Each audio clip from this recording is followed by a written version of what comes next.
Hey everyone, so before I even start this review, this review here will be filled with images here that are not clear. They're actually, not the best quality like I've done with all the other reviews for Skybound. The episode is actually not gotten correctly from the one who's been getting it. I'll put a link in the description to watch it. This episode again, I don't know how long this episode will actually last on this page I'm going to link to, but, watch it now when I put it down there if you're just watching this right after I put it up. But again, these images are not going to be good quality because they didn't get it right, but we still got to see it. But this is going to be my review on Ninjago episode 64, The Way Back. So again, big crazy episode. Didn't see it the clearest, but still got to see it, and maybe we'll see it clearly real soon anyway, so who knows. But The Way Back, great episode. This is the finale of Skybound. Here we go. So it begins with Nia, of course, and she's there, getting ready to get married to Nanakan. And Jay is sitting there worrying, and the whole group is now trying to come up with a plan on how to actually go and stop Nanakan from marrying Nia.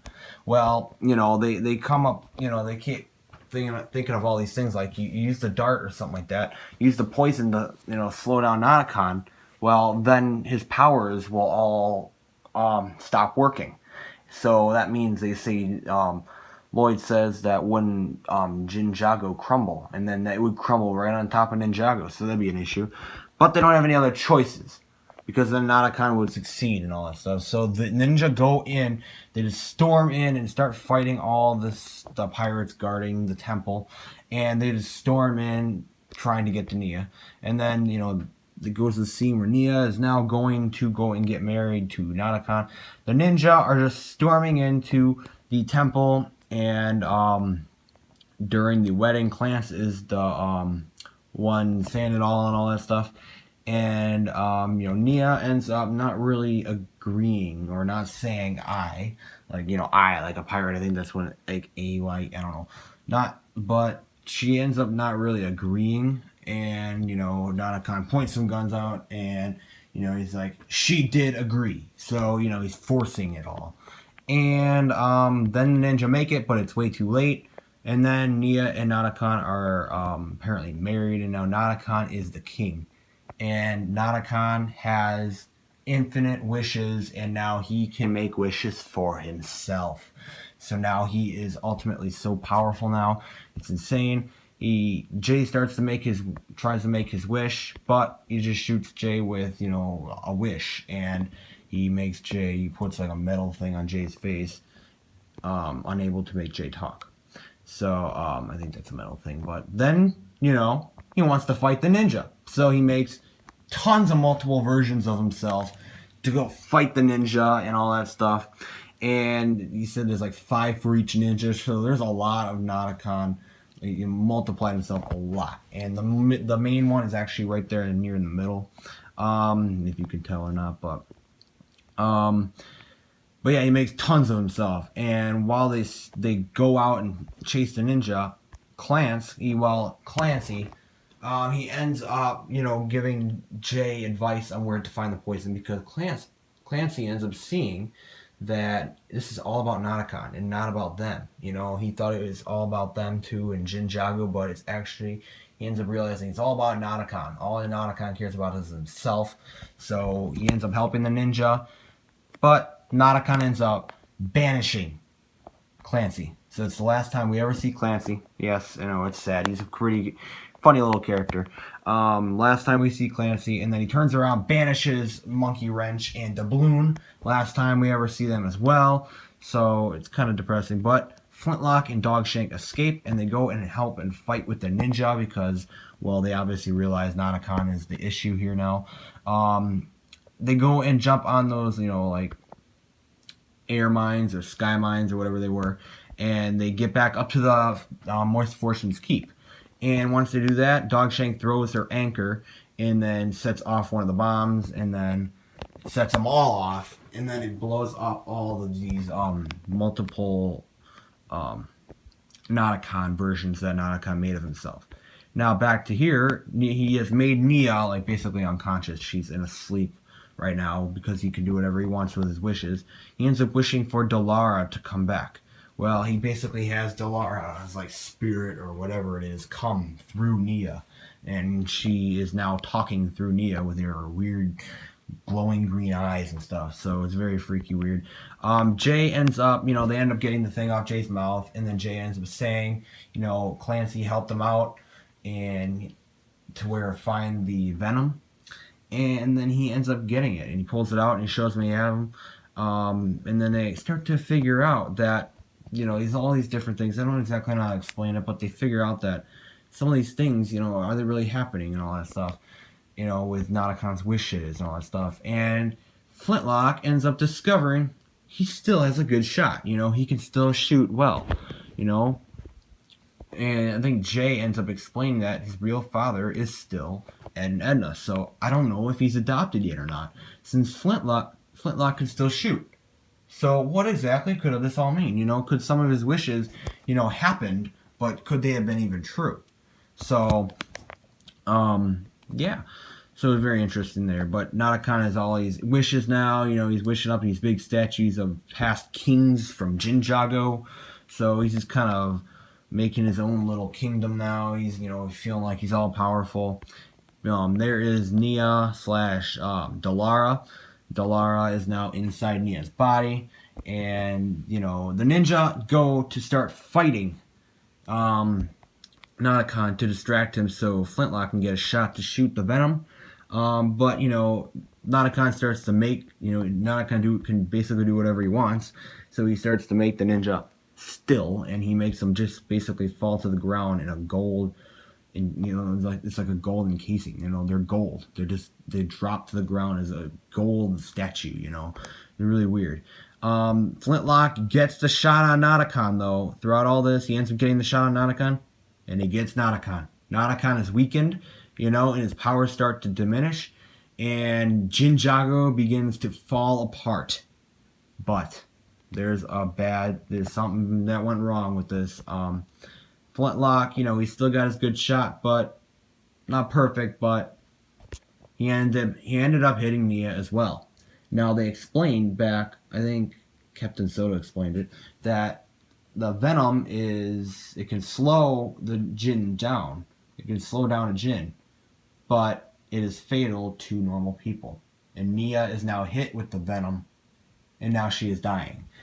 And they go to the scene here, Natakan's all weak and slower right now.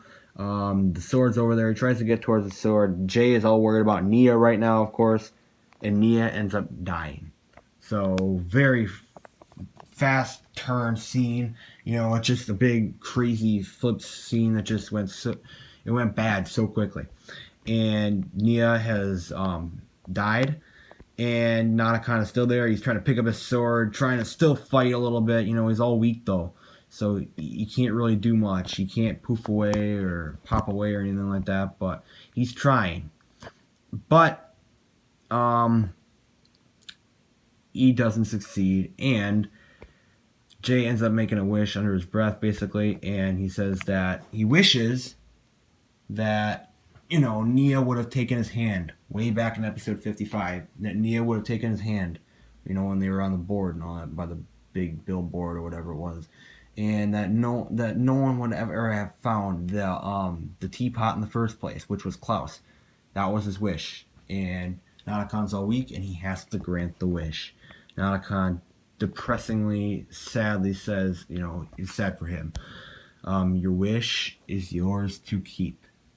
So Jay's wish was for that to never end up happening. So it all reverses.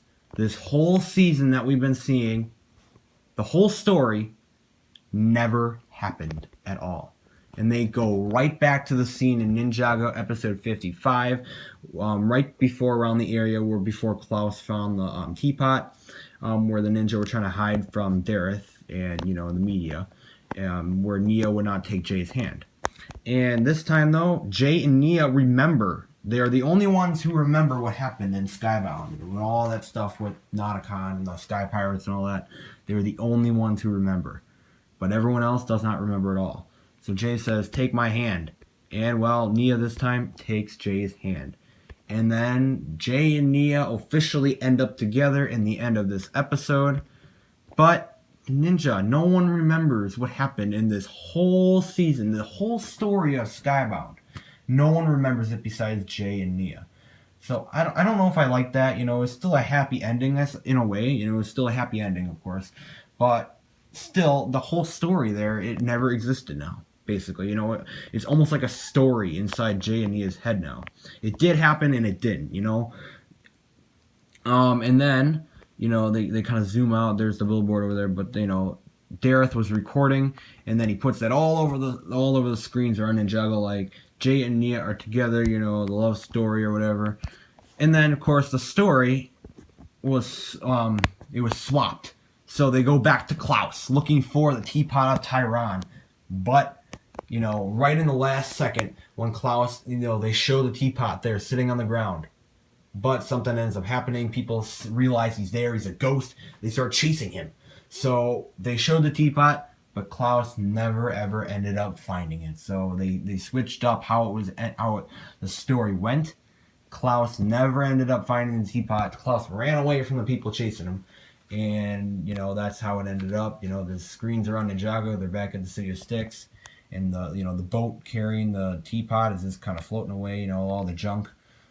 And then that's how it ended. That's how the episode ended. That's how the season ended.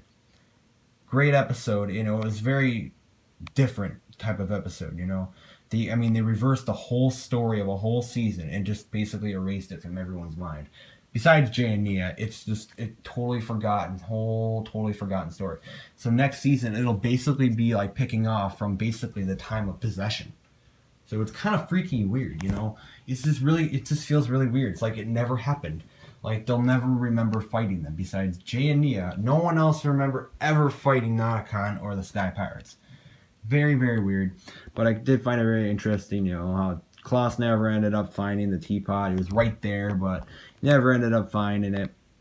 But altogether, though, it was a great episode. Great season 2, guys.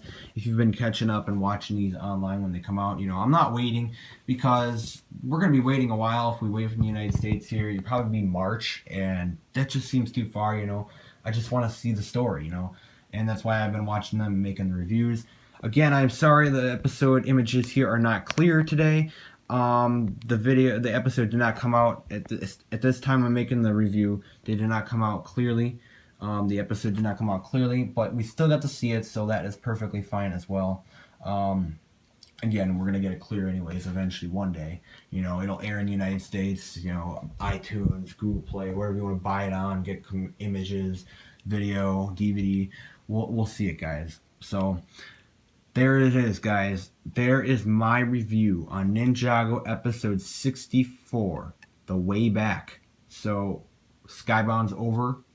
Well, not really. It hasn't even started in the United States yet, so, of course I'll make updates and news updates on that and all that stuff, but my reviews for the episodes and the whole season is now over. I have seen the whole story, so I will mostly be talking about more probably next summer or during the summer now. But every now and then I'll bring up some Skybound stuff and the sets coming out, maybe some reviews. But I personally myself have now seen the whole season, and there's my whole review on this season. Or you can go back to all my episode reviews. There's all my episode reviews. This is my last review of Skybound. It's a great season, guys. And if you're waiting to watch it, you're in for a great season. It's a very, very different type of season. So, but if you've watched it yet, what did you guys think about this episode? And I just thought it was amazing. I thought it was a great season. So, yeah, crazy season. Cannot wait to see what this Return of the Villains thing is. Maybe Klaus will have something to do with it, since he ran away from all the people chasing him. So, wonder what that could mean. But, what did you guys think about this episode, if you have seen it?